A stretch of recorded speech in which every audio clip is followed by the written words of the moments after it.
Hey, what's up, everyone? Welcome back to Pave the Way podcast. I'm here with Dylan Tanaka, who is a big-time investor out of the Detroit metro area. Dylan, man, we've known each other for a while now. I think we originally met at breakfast at one of John's boot camps. This was like about a year and a half ago in St. Louis, and we've been friends ever since. So it feels great to have you on the show, man, and I've learned a lot from you so far. Yeah, Greg, I am honored to be a guest and excited to be here. And like Greg said, we met at one of Martinez's boot camps, and he's the first guy that I met. I'd seen you on some of John's videos, and Greg comes waltzing in at breakfast, and I'm like, come sit over here. I'll buy you breakfast.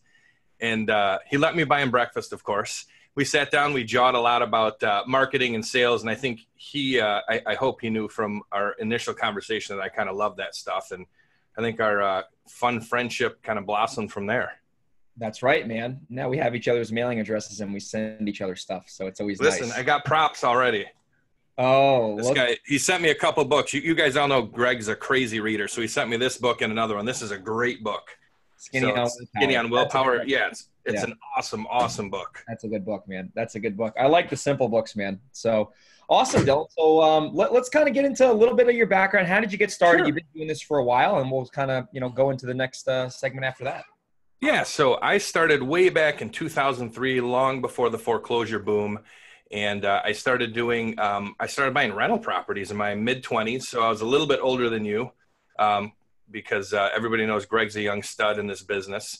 But I was in my early to mid-20s when I had gotten interested in real estate investing. Didn't buy my first couple properties till about my mid-20s. And then started with rentals, and then went to my first get rich quick seminar, and learned about lease options and subject to and all that stuff. So I did that for a little while. Then I started rehabbing, and then the crazy foreclosures hit. And you know what it was like here in Detroit? It was wild. So we had to figure out what to do at that point. And I had probably about 20 some rental properties with a partner. We had them sold on lease options. Some of them were regular rentals. So we weathered the storm, but then that's when we started buying and selling direct from banks. And the floodgates kind of opened as far as finding properties, and then disposing of them was the hard part. Wow. Holy cow. So you've kind of been all over the board here. So you started with rentals and then you went into rehabbing. So what exactly, I think this is something we could talk about because a lot of people are saying there's going to be another semi-correction coming soon. And I think that's probably accurate. So what do you think the issue was? Because you're only in the Detroit area. Are you investing in the other areas besides Detroit Metro? No, I am only Detroit Metro. I don't mess around in the city very often, the true city of Detroit. I'm typically in the suburbs and always have been. Okay. So what was the big issue? So did it just the values? Like what was the main concern? And then how were you guys able to get those properties so cheap? Because that's definitely that was one of the areas I think that definitely got hit pretty hard during the last downturn. Yeah, we were pretty much destroyed. The auto industry shifted, and I don't know all the facts. It's long before you and I were even born almost. Things started changing in the 70s, and I think what happened was there was just like a mass exodus of business in the city of Detroit, and we kind of lost our way. So then with all of the crazy mortgages, all the mortgage products that were available in the early 2000s and mid 2000s, it just set up for the perfect storm. And there were, before the government stepped in, the foreclosures were just rampant. There were no short sales. I'm saying in the very beginning, there weren't modifications and short sales. So the banks were just taking back. And we had to take advantage of the situation because as a real estate investor, I wasn't going anywhere. I wasn't leaving the business. So as they say, when you get handed lemons, you got to make lemonade. And that's when we really started heavy buying from the banks. Huh. Okay. So there's a lot of REO inventory. So did you just kind of stop marketing direct to seller at that point? Like, cause it's like the banks had all the product. Yeah, that's exactly what we did. We pretty much halted all direct marketing. We played with probate always because it was always something that made sense. So we kept marketing to probate usually on and off, but mostly we spent all of our time dealing direct with the REO brokers, right? The ones who controlled all of the properties. So we were pretty ingenious back then, as I want to pat myself on the back. And we had VAs in the mid 2000s, really before like the Filipino boom. as far as VAs go. And ours were in the West Indies. And at our height, we were dropping about 100 offers a day, around, 2 to 2,200 offers per month on houses here in Metro Detroit. So we had them doing all the paperwork, and every morning these brokers would get into their office and there'd be 40, 50 offers from us. And we pretty much hit everything at 40 cents on the dollar. Never looked at anything unless we got a counter. Wow. And how many of those offers, I mean, if you take a sample size of 100 offers, how many were getting accepted? Because that's the thing I like about that. And obviously it's changed a little bit since then, but there's no real marketing cost besides paying the VA. You're not meeting with a seller in their house and negotiating, and they're shopping it to other investors. It's just like, hey, it's a very kind of logical B2B transaction. Yeah, it was much more B2B back then. We were paying about $1 an offer. Again, I know you weren't in the business back then because we're talking 2005. So when all those foreclosures hit, the banks that had the paper, they forced the buyers or the buyer's agents to do all these bank addendums. You've probably ran across some of that, but they were crazy. There were 40, 50 page packages for every single offer on top of the offer docs. So we had all these PDF'd and figured out what to do, when it was way tougher to do that kind of stuff. And we had to mask IP addresses and all that craziness so they could log into our MLS. So what we did is we basically would just rocket those over, and we were only buying probably 5 to 10 properties a month on and off, depending. So out of 2,000, we would only get 5 to 10 deals that made sense. Yeah, no, it's a low numbers game. And then when you were securing that property now, because, I do still know some people who do successfully do bank deals, and I kind of like where this conversation's going now. Were you wholesaling those? Were you closing on them? Were you rehabbing them? Because that's, because when you buy from the banks, it's a little bit different because those contracts are a little more straightforward. At least in New York, you can't assign them or anything. It's a little different of a deal. Yeah, it was essentially impossible. I mean, there's workarounds, everything, and you know that. But by the time you get all those plates spinning and all those gyrations, just learn how to sell, right? Yeah. So I spent most of my time selling off our properties. That's where, that's where the RIAs come in and all the networking. And it was a big, important part of our business then because I had to know all of the investors.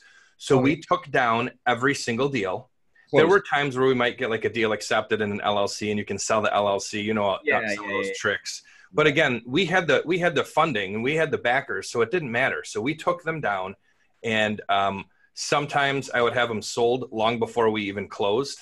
And when I say sold, you know what I mean? I had somebody lined up. I obviously didn't sell it. And then sometimes we had to take them down, do a wholetail. And this is when wholetails kind of were invented.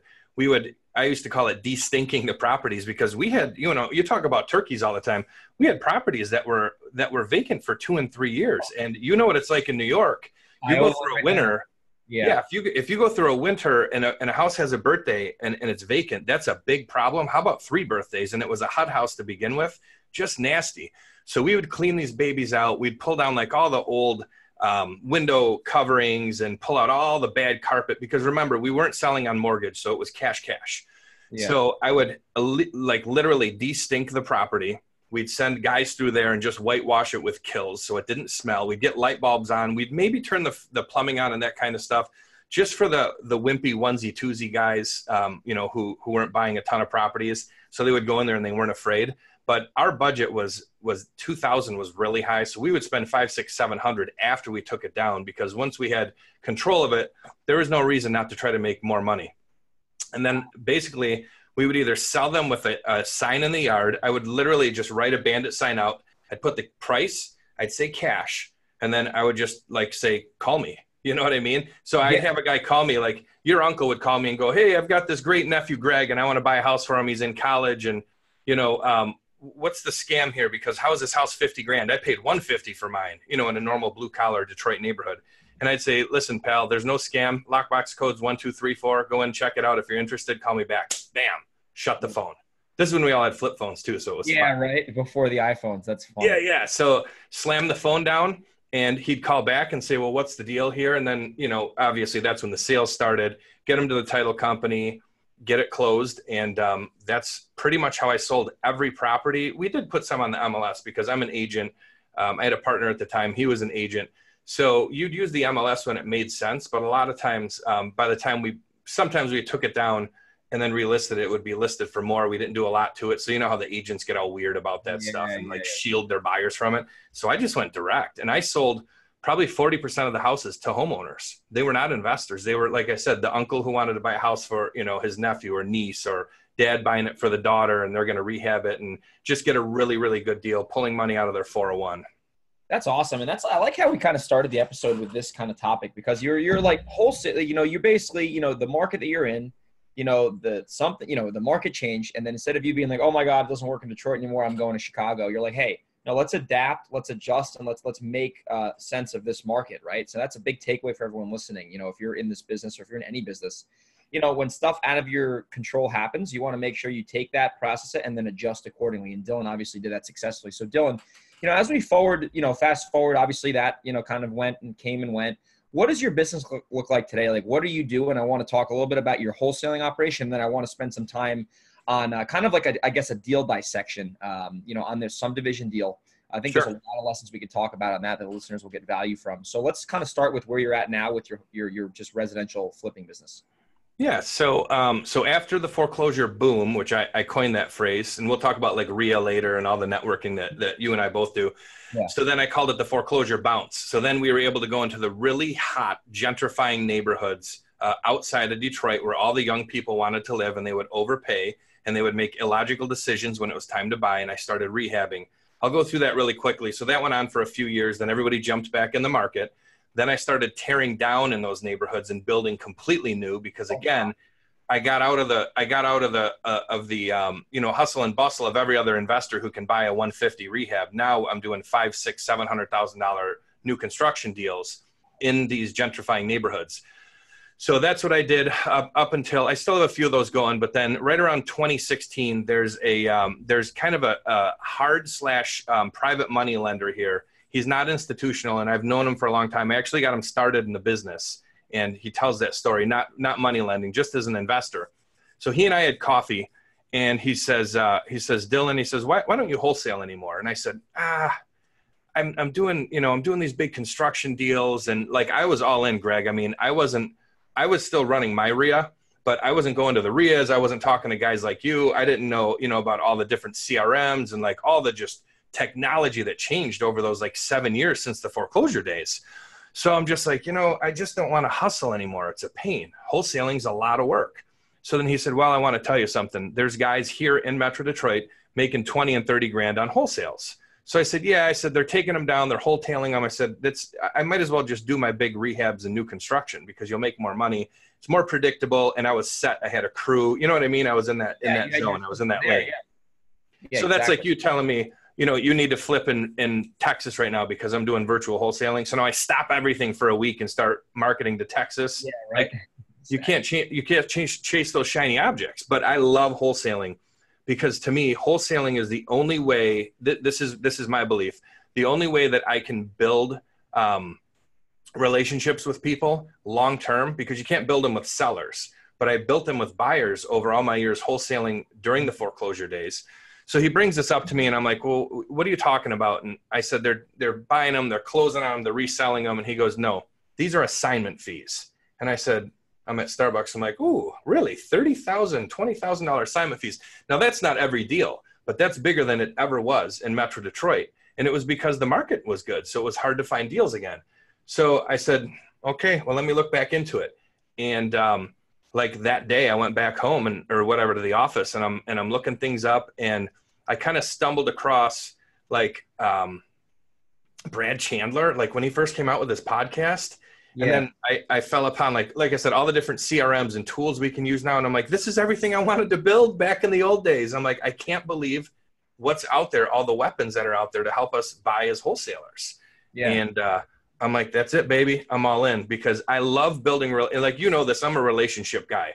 So for me, I have buyers that I've been dealing with since 2003 at the earliest, mostly like 2005. I've got some guys who I will literally show them a wholesale house. I'll do all the paperwork for them, because they'll just sign, you know, they'll sign basically a power of attorney for me to do it. And then I'll list it for them, because I'm a licensed broker. I don't do any retail work, but for my wholesale buyers, I'll relist it for them. On the back end. And then on the back end, and then I'll do all the work for them. So I got guys, these are rehab guys, you know, they see the property, they know they can make 30, 40, 50. They do not care what I make at all. And I do all the hard work for them that they hate to do, all the paperwork. And I just serve it up, totally concierge. Yeah. Wow. And you build those relationships, and now you have repeat customers. You have demand before you have supply, really. Because like you said, with a seller, how many houses are you going to buy off one motivated seller? Maybe 2 or 3. Like, that'd be a record. But usually these are onesie twosies. Always sold a house before, they're in foreclosure, and you're gonna, but the buyers, it's a different way to look at it. A lot of people, they're like, hey, and even with me in my business, like when I wholesale a lot of houses, a lot of the times they are to different buyers. Like, they're not to the same people, because sure. Like, for me, like, we're selling our properties to a lot of, like, I call them Joe Blow buyers. So people who've never bought a property before, they see our property, they want to, like, rehab a house for the first time. So we'll make an extra 15 grand wholesale. Oh, those are great buyers. We love those guys too. Joe Blow buyers. If you're listening, Joe Blow buyers, we might have more for you.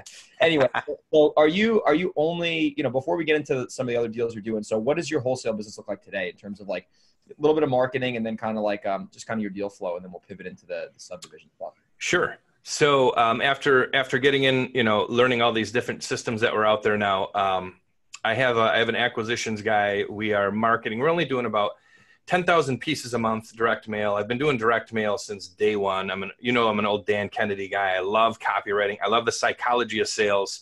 That's why when I found you guys and John Martinez, it's just like, wow, I totally fit with that group, because I've been through tons of sales training, and I've taught salespeople too.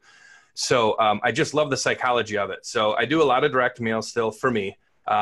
And then we're doing everything else you can think of. We're doing RVMs, we're doing texting, we do a little bit of PPC, SEO for sure. And sometimes I'll get good referrals too. And it just comes from time, running the RIA all these years. I just had one last week sent to me, and it was a perfect house. The people called.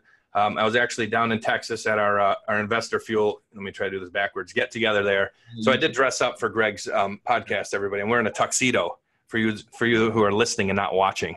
But so I was down there and got a referral from somebody, and the people told me after I put them under contract that this guy just talked like wonderful about me, and I haven't seen him in 5 or 7 years. So that comes from a lot of long nights and hanging out with people and networking. But direct mail is kind of the main thing here in Metro Detroit. PPC is a little bit harder, I think, to get a grasp on, because we're a little bit slower still. We're Midwest, and a lot of my sellers are typically all over 60, unless it's don't want our landlord or something weird. Yeah. So they read mail, and they'll take their time, and it's a process, so you got to get them hooked. You got to get them on the website. You got to be, I do tons of like handwritten stuff. I do stuff that a lot of other guys aren't doing, just because I'm an old school mail guy, and I feel like it works.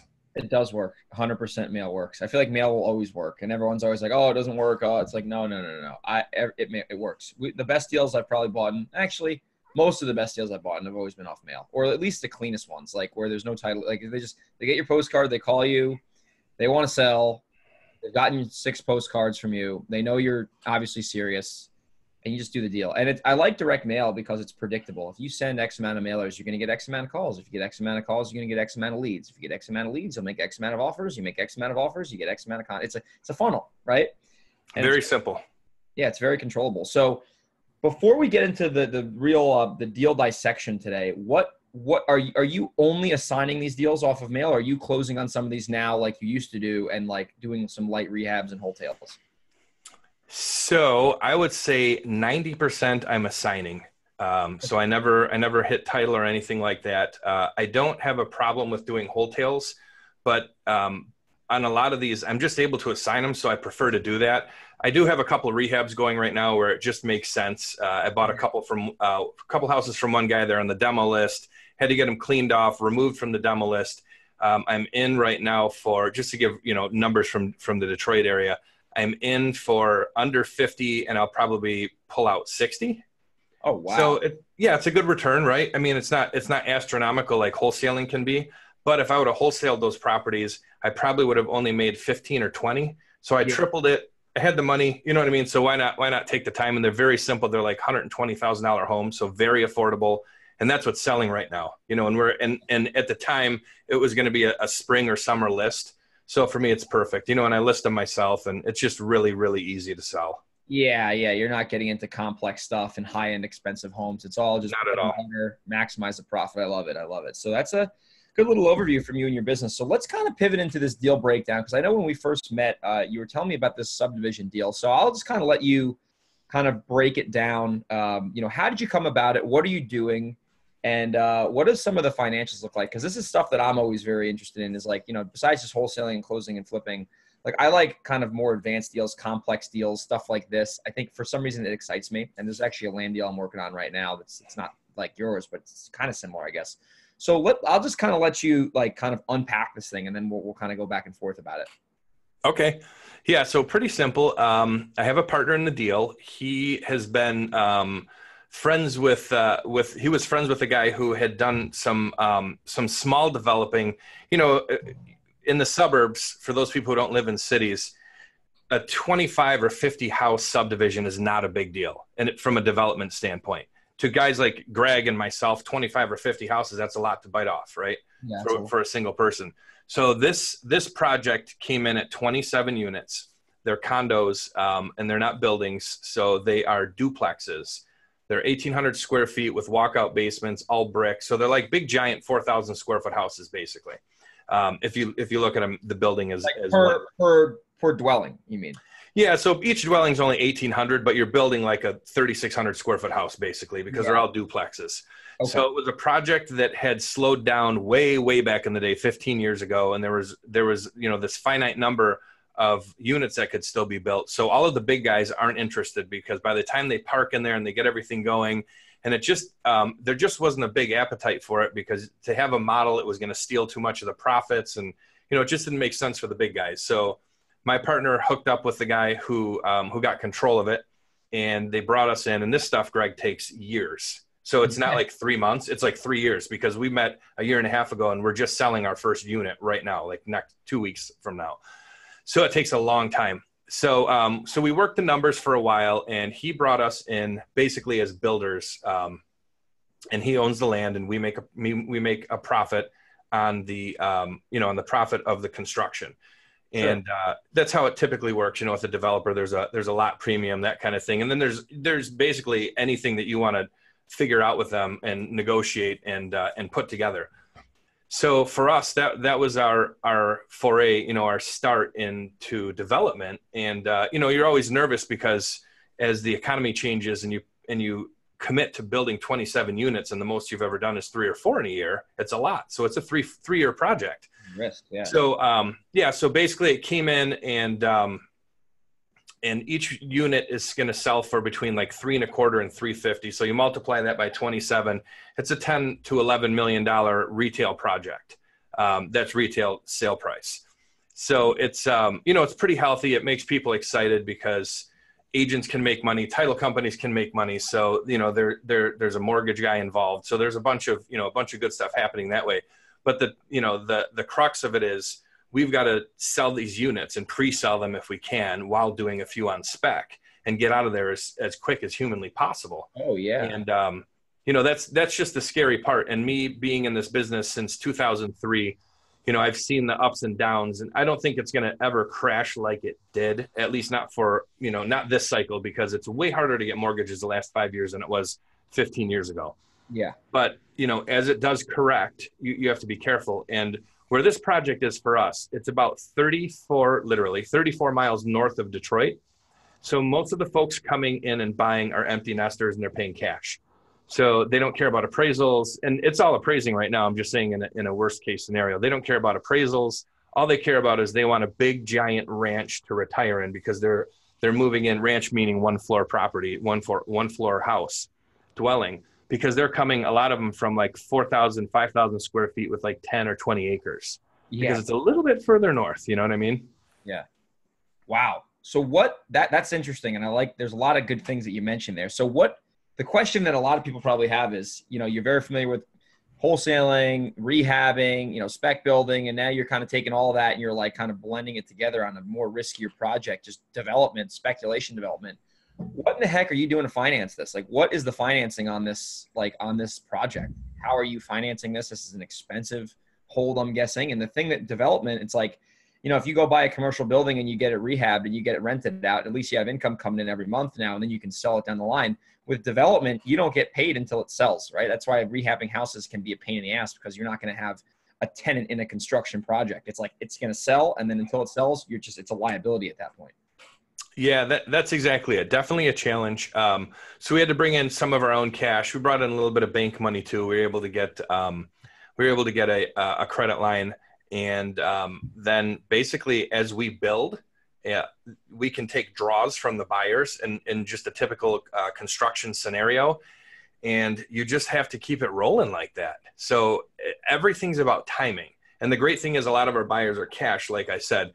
So we've only got to have a certain amount of money in there as we sell them, because we just keep rolling it over and rolling it over and rolling it over, because you can't just spec build them all either. What if something does go wrong? So we have 6 up right now, and we probably honestly have like 3 of those sold. They're just not all on paper, but I've got 2 other people we're working with that are very, very serious. And, there's still a ton of action because it's still May. It's very early in the year when we're recording this. And in the Midwest, or, the East Coast, and probably the Northwest too, it's very seasonal for new construction. Oh, totally. Yeah. So it can murder you, so, and we've had a kind of a crappy spring, it's been very wet here in Detroit anyways. So it's been a little bit slow to that, in that way. But really, it's kind of like, instead of having to go out and hunt a bunch of deals, we've got 27 of them lined up. And it's just, how fast can you get them done? And, I think in the right scenario, I would do this all the time, but a lot of it has to do with the economy too. And when we got involved like 3 years ago, everything was different. So we're always nervous. And if I was your age, I'd be much less nervous. When I was 25, I was crazy.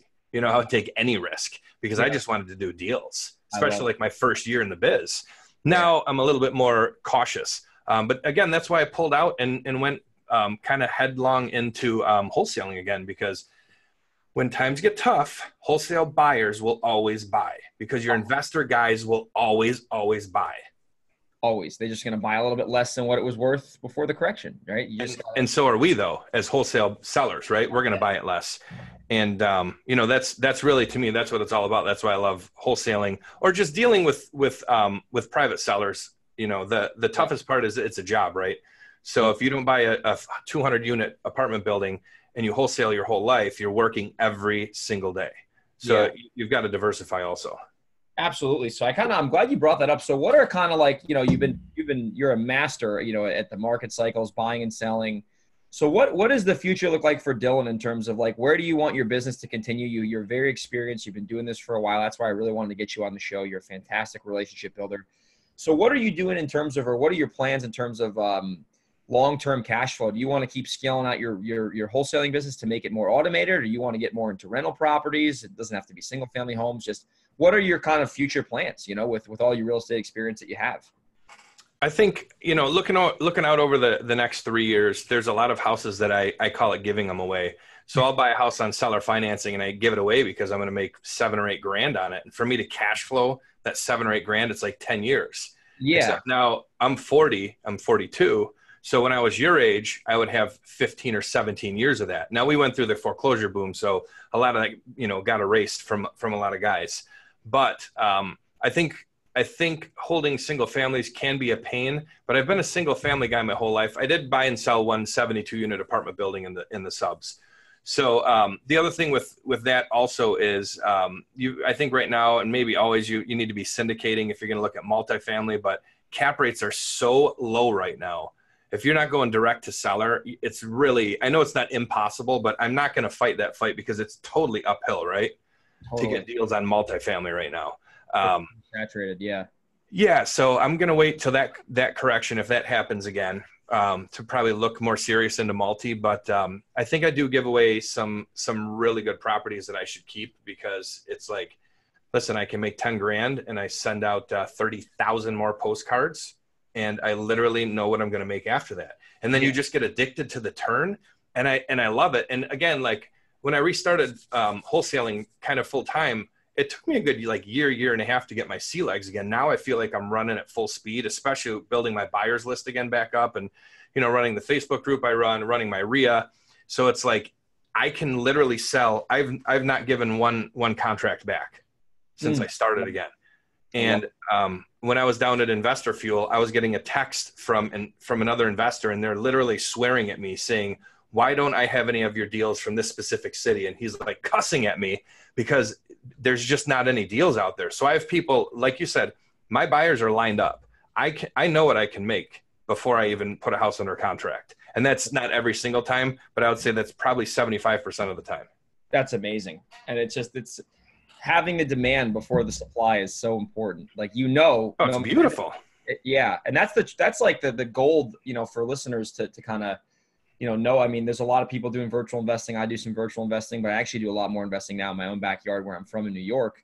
And I mean, you know the area so well. You're so familiar with the roots in Detroit and the areas, the pockets. I mean, when you go deep and you drill, an inch wide and a mile deep, you can build the relationships like Dylan that he's built, and the buyers and the demand. And that's the benefit of sticking to one area and getting really good at it. So that's just awesome, man. I'm glad we kind of hit on that. So, before we wrap up the show, I want to kind of talk about, people who are listening to the show. It's growing every week now. You have some RIA meetings, so you do some things in Metro Detroit. So I'll have you talk about that, and then we'll kind of part with some contact information and stuff like that. Cool. Yeah. So way back in 2006, we started a RIA group, and as time changes, like RIAs are looked at certain ways, and that's cool. I totally understand that, but I would not have any of the contacts I have now if I wouldn't have started that group. There's other groups in town, just like in any big city, there's going to be a ton of them. And now there's a lot of meetups, and there's all this stuff because of Facebook. Yep. But some of those relationships I've built, again, they're 15-year relationships. I just got a referral again last week, and we're going to pull in, a 5-figure wholesale fee from a referral. So my acquisition cost was literally nothing. I know. So that's beautiful, because I'm probably at 3 G's in acquisition, 3,500 in acquisition.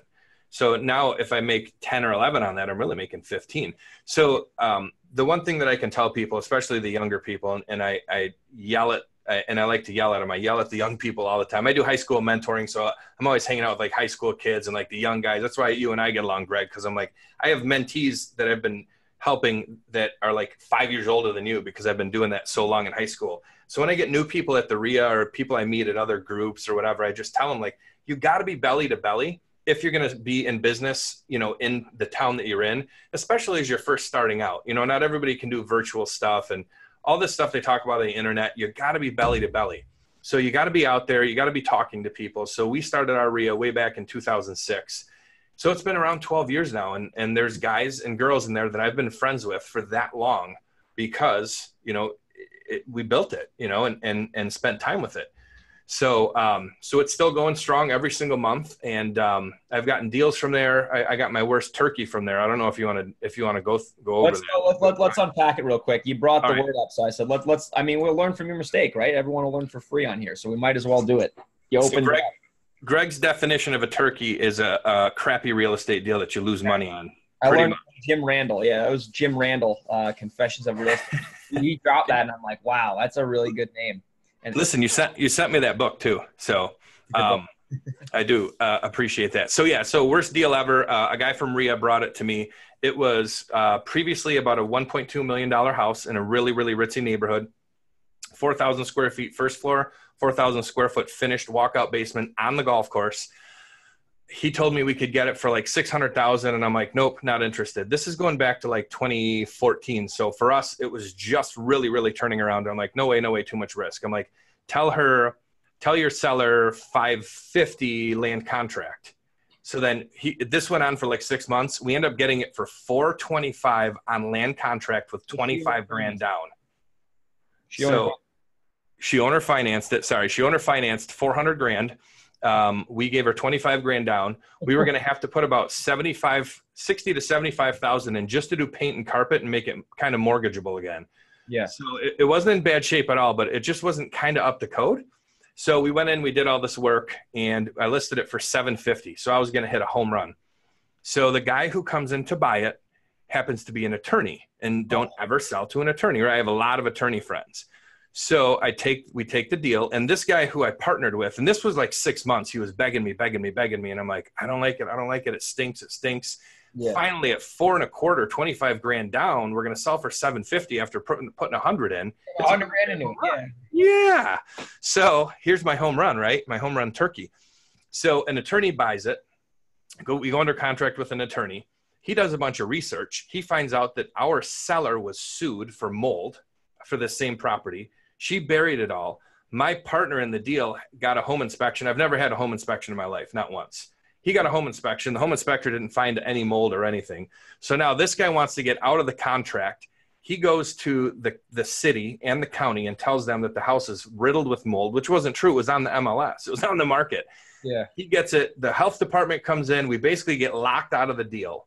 We try to sue the lady because she lied to us on the seller's disclosures, right? That there was never any mold. She was sued for mold.